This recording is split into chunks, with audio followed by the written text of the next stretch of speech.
Death Battle, our combatants are always extraordinary in one way or another, whether they're a superhero or a plumber. Goku, the tenacious Super Saiyan. And Sonic, the hyperactive Hedgehog. I'm Wizard and he's Boomstick, and it's our job to analyze their weapons, armor, and skills to find out who would win a death battle.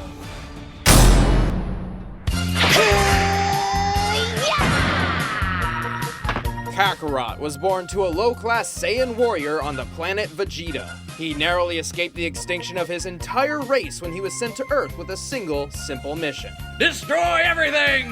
Then he conveniently bumped his head and forgot about it all! Dubbed Goku by his adoptive grandfather, his life revolves around combat. He cares little for anything else, unless food is involved. Can I have another bowl, please?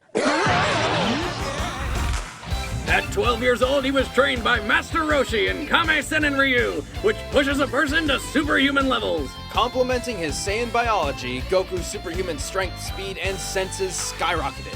He developed numerous fighting techniques, including the fast-moving after image and the dragon throw, his trademark grapple.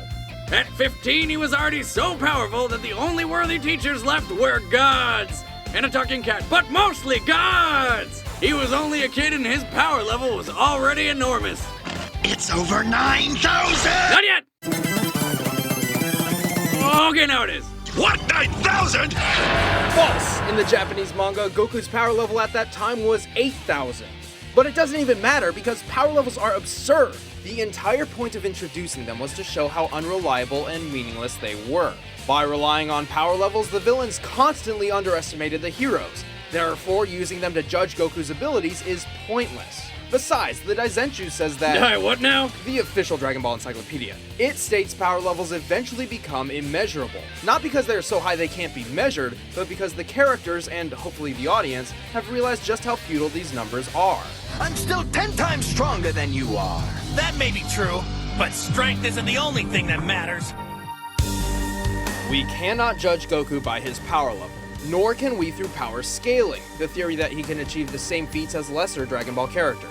Goku's abilities are tailored to his personal training and experiences, not to mention anatomy. I can breathe in space and you can't. However, Goku does have a knack for mimicking ki techniques. Ki is metaphysical, made up of things such as vigor, courage, and being in one's true mind. It's basically a kind of natural life force energy and is a fundamental component of Taoist medicine and martial arts. Oh, and it's not magic. Dragon Ball creates a very distinct difference between Ki and magic. Ki is dependent on the physical ability of the user, and magic users like Babidi are clearly using something different. Goku harnesses and manipulates his Ki energy into badass lasers and stuff, like Ki blasts, energy barriers, and the Destructo Disc, which he totally stole from Krillin. The Solar Flare blinds opponents, and the Spirit Bomb puts energy from other things into a giant death ball that takes friggin' forever to make. And energy taken from sentient beings must be voluntary. The Spirit Bomb is fueled by positive energy, which is only effective against those filled with negative energy, aka evil. In the Super Android 13 film, Goku actually absorbs the Ki gathered from the Spirit Bomb, becoming one with it, transforming and manipulating the energy himself. But his two best moves are the Dragon Fist, where he supercharges his punch with a golden Ki dragon, and the one and only Kamehameha, a giant focus beam which every kid in the world has always wanted to do. Don't lie, you've tried it. Goku also uses Ki for telekinesis and high-speed flight. He can even sense the power and location of other Ki sources, then teleport directly to them with instant transmission. Which is light speed! You dematerialize and travel as a mass of light. Again, false! This is another mistaken translation. According to the original manga, instant transmission is, well, instant. Its only flaw is that it requires concentrated focus. It's no good! I can't concentrate. Also, he can read minds. Wait, what? Is there no limit to this Ki thing? There is. Goku draws from a finite pool of Ki energy. So to increase his power, Goku perfected the art of Kaioken. This amplifies Goku's Ki, multiplying his strength, speed, defense, and so on. Only one problem. It puts a giant strain on his body and could even kill him. Kaioken times 20! But Goku does not have to rely solely on his Ki. He wields the Power Pole, a magical staff which expands and contracts. When he's hurt, eating a sensu bean heals him up. And to get around, he rides the Flying Nimbus, a flying cloud which probably tastes like cotton candy. Still, the Kaioken was Goku's trump card for some time until a fateful battle with the tyrant Frieza, who pushed Goku past his limits to achieve the legendary form of Super Saiyan. There are 4 different levels of Super Saiyan, each drastically boosting his power. Like the Kaioken, each form does burden his body, though Goku has trained to minimize this.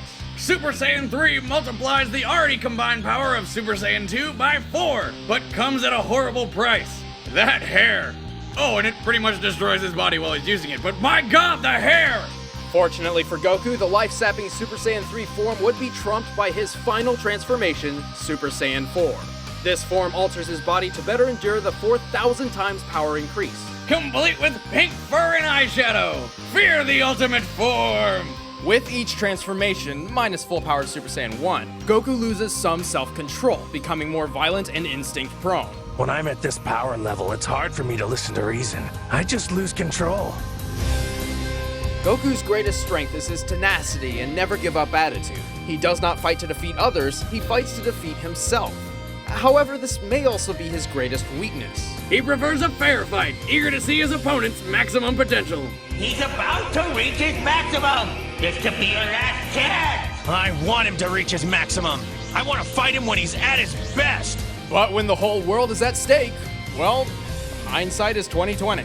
And although he's more than tough enough to survive in a vacuum, he clearly needs oxygen, so no breathing in space. Plus, well, Goku's not very bright. Despite some basic schooling from Roshi, Goku has never had a day of certified formal education in his life. It took him years just to learn how to drive. But why the hell would Goku need to drive a car? Even so, Goku understands his weaknesses. To him, a formal education would just be a waste of time. He is already a genius when it comes to martial arts. And even if he does get the hell beaten out of him, he improves with every fight. And that is what Goku is all about. He thrives on becoming stronger and bursting limits, and has overcome every obstacle in his way. Even marriage. Goku might just be the greatest martial artist in fictional history. What are you? I am the hope of the universe.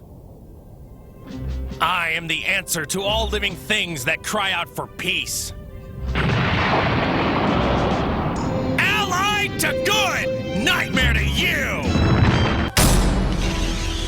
Sonic the Hedgehog is the fastest thing alive, and a freedom fighter battling to save the world from the tyrannical Dr. Ivo Eggman Robotnik. He's not so bad for a tree-hugging hippie. Sonic's most notable ability is his speed. He can easily break the sound barrier in mere seconds. While his top speed is unknown, he has clocked in an average of 765 miles per hour. Holy crap, this guy must blow through shoes. He can further increase his speed with his trademark figure 8 technique. But he's not just fast on his feet. He can curl up into a spiky ball and rip through his opponents with the spin attack. His homing attack rockets toward an opponent and can hit multiple times. And with his spin dash, he can reach top speeds almost instantly. How does this guy not vomit? During his adventures, he has used a variety of different shields to improve his abilities. Each shield can deflect minor projectiles and have environmental advantages, though they will disintegrate after blocking a deadly blow. The fire shield can absorb, well, fire and heat, though it can't survive underwater. No shit. But with it, Sonic can use a fiery dash attack. The lightning shield can't survive in aquatic environments either, but it gives Sonic a mid-air jump for further aerial control. And with the bubble shield, he can breathe underwater and control his jumps with a powerful bounce. Why do we keep mentioning water, you may ask?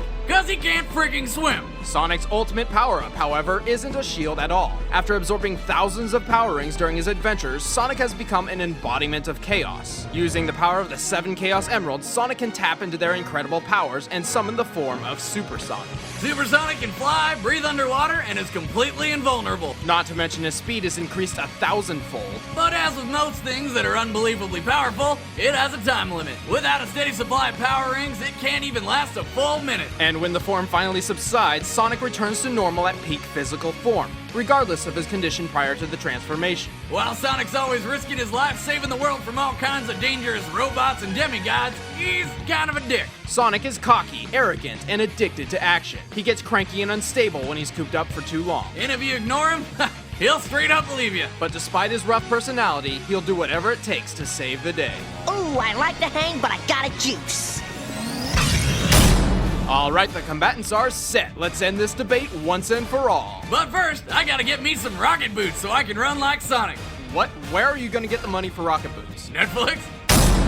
Netflix delivers movies straight to your house, saving you time and money. You can watch all kinds of TV and films streamed to your PC, Mac, phone, or to your TV with a Netflix-ready device like the PS3, Xbox 360, or Nintendo Wii. Or you can use them all at once for what I call Superflix. Go to netflix.com/Death Battle for a free trial membership. But right now, it's time for a death battle!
I'd like to fight you again sometime.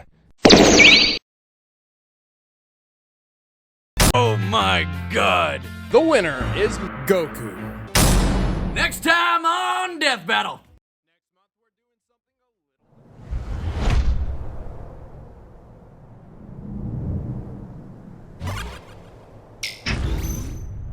Of course, if you have an idea for a death battle, subscribe and leave a comment below. And like or favorite us to help support the show. And a big thanks to Caden Redpearl as the voice of Sonic. Thanks for watching.